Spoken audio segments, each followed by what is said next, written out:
Internet, my name is JT and welcome back to my channel. And for today's video, I'll be teaching you guys another song to play on the ukulele. So without further much ado, grab your uke because today I'm gonna teach you how to play Hanggang Kailan by Orange and Lemons.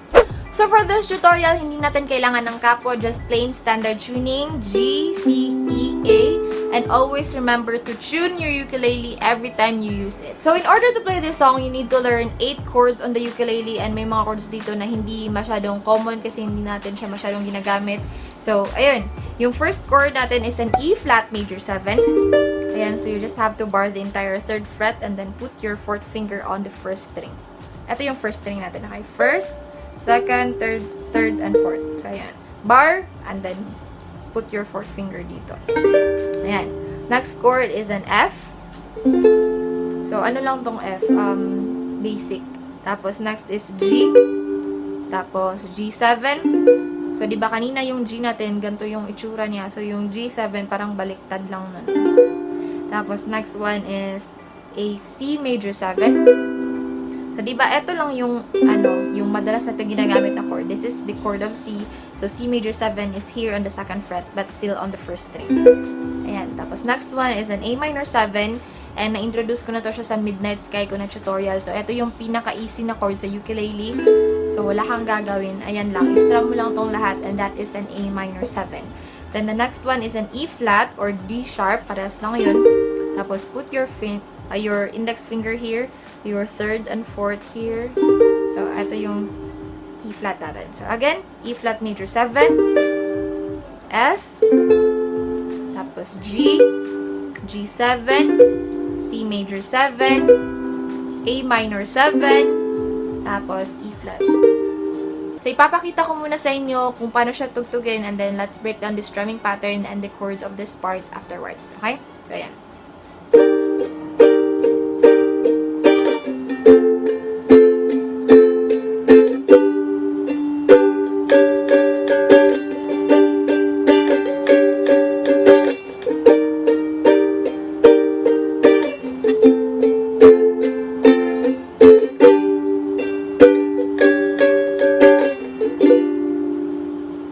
Ganun yung intro natin. So, yung first chord natin doon is an E flat major 7. So, bar the entire 3rd fret and then put your 4th finger. Tapos, may counting tayo na 1, 2, 3, 4, 5, 6, 7, 8 para sa chord na to. Okay, so may ganito siya. Puro down strums lang muna. Tapos, pero sa last na strum, may down, up, down tayo na strumming pattern. So, may ganito siya. 1, 2, 3, 4, 5, 6, 7, 8. So, nakita nyo yun? 1, 2, 3, 4, 5, 6, 7, 8. So, may down, up, down tayo sa 7 and 8. Then, after nun, lipat tayo sa F. So, this is the second chord of this intro part. So, kanina, E flat major 7. Next one is F. So, dito sa F, may 7 counts tayo. 1, 2, 3, 4, 5, 6, 7. So, ganun din, down, up, down. Okay? So, again, 1, 2, 3, 4, 5, 6, 7, 8. 1, 2, 5, 6, 7, 8. Tapos, dapat sa 8, nasa G ka na part, na chord. Ayan. So, 1, 2, 3, 4, 5, 6, 7, 8. 1, 2, 3, 4, 5, 6, 7, 8. So, ayan. Tapos, nandito na tayo sa part na to. Then, dito na part, we have to strum 3 times na down strums lang sa G. 1, 2, 3. Tapos, after nung 3 down strums sa chord na to, you have to put your pinky finger here. Ayan. So, eto lang yung G. So, if you put your pinky finger, maging ganito yung tunog niya. So, after nun, diba, 3 down strums ng G. 1, 2, 3. Tapos, pagkalagay mo dito, so, you have to be alert sa paglagay dito para, ayan. So, ayan. 1, 2, 3. So, may strumming pattern tayo dito sa part na to. Yung ilalagay mo na yung pinky finger mo na up, up, up, down, up, down. Okay? So, down, down, down, up, up, up, down, up, down. Tapos, after nun, you have to transfer from here to here. So, extend mo talaga yung pinky finger mo dyan sa 5th fret. So, diba kanina, dito lang.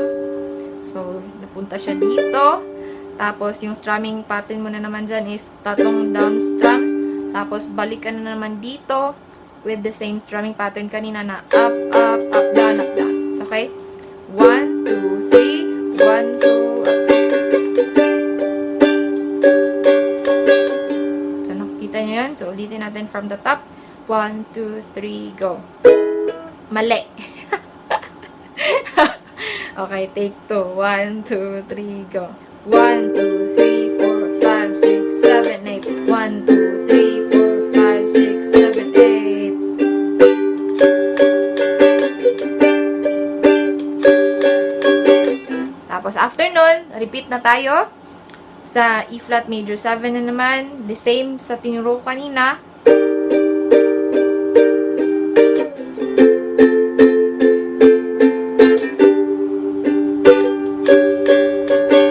Pero sa part na to, di ba kanina from dito, from G, put your pinky finger here, tapos napunta pa tayo dito sa 5th fret. So sa pangalawang pangalawang ulit natin sa intro, hindi na tayo pupunta dito. So dito lang. So may ganito siya. So ito na yung second part ng intro. 1, 2, 3, 4, 5, 6, 7, 8. 1, 2, 3, 4, 5, 6, 7, 8. Tapos, after nun is G7 kaagad. So, di ba kanina, napunta pa tayo dito kasi wala siyang G7. Pero, pag yung part na may G7 na, dito ka na lang. Okay? So, uulitin ko lang yung intro part pero medyo slower lang yung tempo ko para mas makita nyo talaga yung kamay ko and kung paano ko siya na-strum. So, 1, 2, 3, go. 1, 2, 3, 4, 5, 6, 7, 8.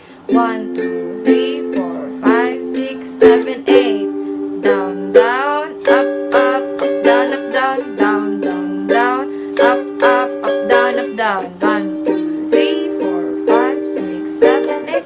1, 2, 3, 4, 5, 6, 7, 8. So, ayan.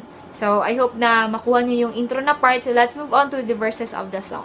So, sa part na to, medyo chill lang tayo kasi familiar tayo sa strumming pattern na to. And if you are a constant viewer of my tutorial, so napaka-common na nito. So, yung strumming pattern natin for the verses is down, down, up, up, up, down lang. So, maging ganito siya. Labis na naiinip, nayayamot sa bawat saglit. Kapag naaalala ka, wala naman akong magawa. So, maging ganun yung intro natin. So, remember the strumming pattern. So, eto, lagi ko tong na-mention sa mga videos ko na may ibang tao na iba yung pagka-strum nila. Pero yung importante, dapat ma-strum natin siya according sa strumming pattern na desired for that song. Pero ako, ganito ako mag-strum. So, yung natin, yung kuko ng index finger, ito yung pang down strums. Tapos, etong thumbnail ko, ito yung pang up strums ko. So, parang ganun. Okay? Down, up, down, up. So, since our strumming pattern is a down, down, up, up, up, down, up, down. So, isang buong strumming pattern per chord. So, again, C major 7, down, down, up, up, up, down, lipat C minor, down, down, up, up, up, down, G, G7,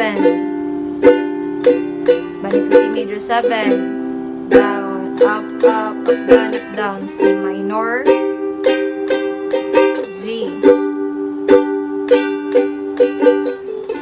tapos G7. So, ayun lang yung verses natin. So, let's move on to the next part of the song, which is the refrain. So, sa part na to, ito na yung umuwi ka na, baby. Tapos, yung strumming pattern natin is the same lang din sa verse. So, down, down, up, up, up, down, up, down.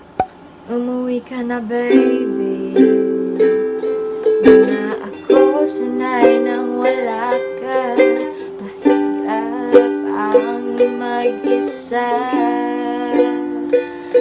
At sa gabi hinahanap-hanap kita.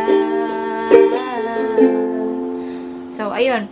So, as I have said earlier, yung refrain natin, yung strumming pattern natin is the same lang din kanina sa verses, yung down, down, up, up, down, up na strumming pattern.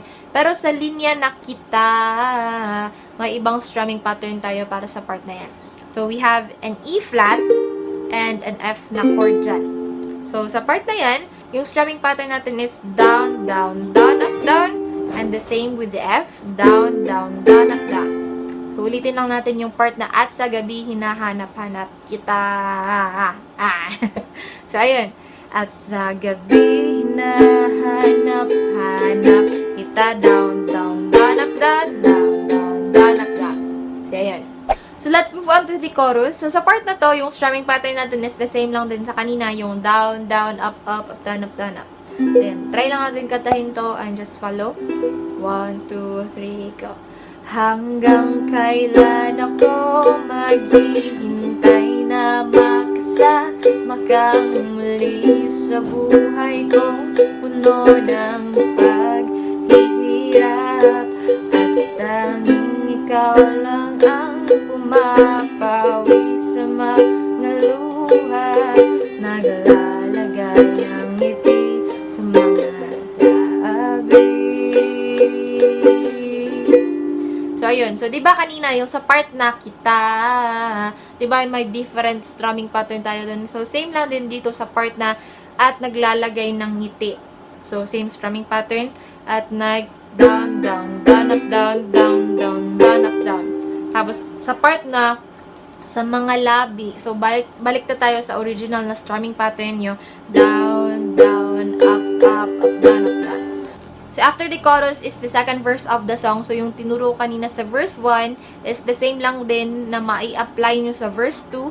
And then, after that one is another refrain. And then, ulitin mo lang yung chorus. And then, ayan.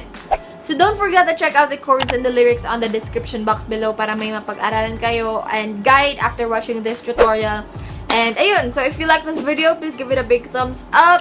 Subscribe to my channel if you haven't subscribed yet. And also, don't forget to drop your comments on the comment section below and let me know your thoughts about this video and also yung mga song request nyo.